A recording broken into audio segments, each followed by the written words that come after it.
Now we like to use a specific size water hole, and we use tanks for a reason. And I just want to go through those bare basics of what we're using to attract deer, because we've shot lots of bucks going back at least 15 years over water holes.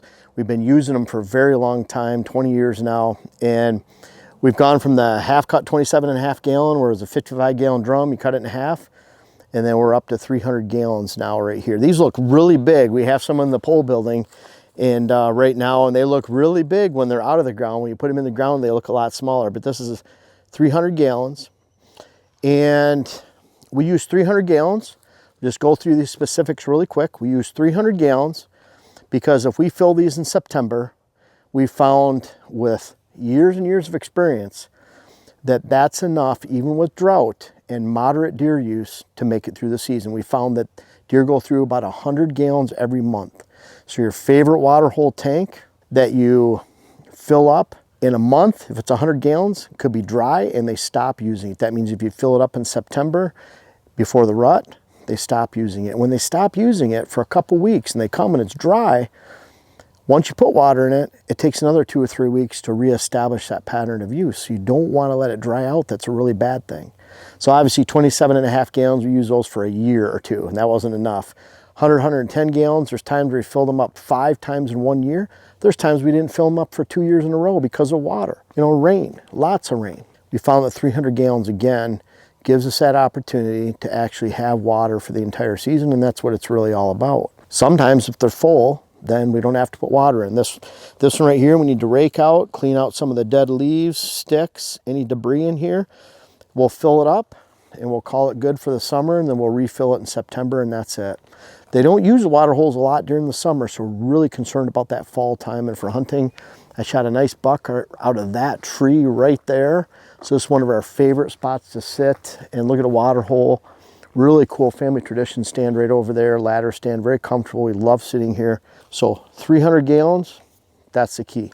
Now another thing, conventional wisdom, you'd look at it like, wow, boy, if it's like a kiddie pool, 12 inches deep, 15 inches deep, these deer can get into it, they can use it more freely, easily get in and out.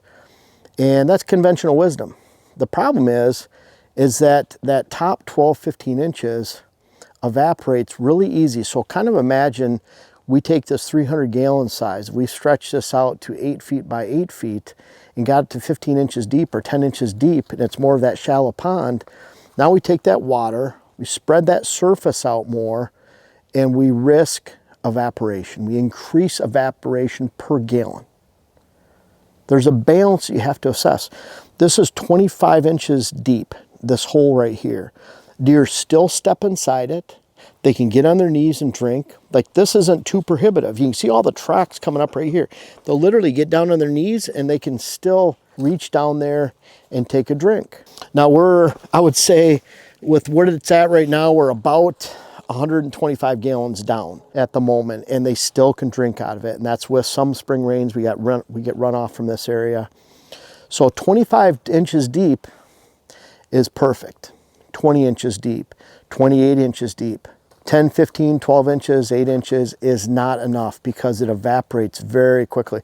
That was part of the problem with the 27.5 gallon tank. It was only 12 inches, 10 inches high, and then all of a sudden that water is just going away. So 25 inches deep is a sweet spot. Think of it the opposite way, as this 55 gallon drum.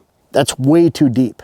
And those deer can't get down to the lower 2/3 of it. They're just not going to take a drink. They're not going to use it. It's too small. So you take that same amount of gallons and you put it in a narrow tank. They can't get their head in. There's just a lot of wasted water, and that water might stay there for a very long time. And another thing, this water hole, by using this kind of size, is we don't have to create a giant excavation here with a berm. This is a very tight, intimate setting. So if we had something that was, these are 63 by 69 inches. So let's say this was out here and it's 10 feet wide and half as deep. So it's 12.5 inches. Let's even go out further. We're having to really use a lot bigger area, makes it a lot less intimate. And at the same time, if we had to actually create a berm down here, it'd be down here in this rolly country. They'd come in from the sides right here. But the problem with not using a tank is it increases the risk of EHD. We don't want to do that. That's a really poor choice if you can just use a tank. We had so many bucks we shot right out here. This is the first year we had the water hole here. I shot a really nice mature buck out of this setting. We don't want to risk EHD because you don't have that dry and cracking mud from receding water. All the water is down in here, so we don't create cracking mud here, and that's where the EHD midge lives and propagates. That's why it's late summer. When all the rains fill back in, then it stops that risk. It always moves northward. It's been within 2 miles of here, so we don't want to increase that on our land. There's some on the lands around us. We'll let the bucks die and the deer die over in that area, which is a bad thing still, but on our property, we want to at least keep the deer safe, and so that's why we go with the tanks. 300 gallons, 25 inches deep is a sweet spot. This size is almost circular, 63 by 69, a little bit oval, but allows the deer to come in from any different angle. I got to add one thing on this too. There's a nut back in here for a plug. Make sure you tighten that before you put these out, because once they're in the ground, a real pain to get down and try to plug them or pull them out. You can see that right down there. You just got to tighten it up. Put some thread tape on it too, or some glue, and you'll be good to go. It's small, so it's very intimate. It's all wooded. We have trails cut going all different directions around here where they can come in and out, and it makes a perfect stand location. And Dylan, I'm going to ask you, is there anything I can think of that I'm missing here? We put the stick in. When we came up today, there was no stick in the, and it was out here. I don't know how these sticks, these logs get out here, but clients, like, you got to wire it or anchor it in, because raccoons play with it and they'll pull it out. The stick, yeah. So. A lot of times on a couple, we've taken a cinder block and you put the bottom of the stick in one of the cinder block holes, and that anchors it down below. And that's one way to do that. Always remember too, dirtier, stinkier, stagnant, that's what deer expect. That's what's natural out in the woods to them. A clear babbling brook, they seem to hit this a lot more. We have a lot of creek water flowage down in the bottom and portions of our property. They go down, they come back up. They don't hit that water down in the bottom very often. They're up in these upper edges. And so, yeah, if there's deer trails we were hunting that went through one of those babbling brook areas, might be a cool spot for a stand location, and that would double as a water crossing and be a good spot. But up in these areas, we find that keeping them dirty, stagnant, like I said, we can rake them out in the spring, and then we can add water to them that flushes anything out. It stays nice and murky, mosquito infested, tadpoles, not a bad thing. But those are some of our water hole specifics. We have a really good water hole playlist.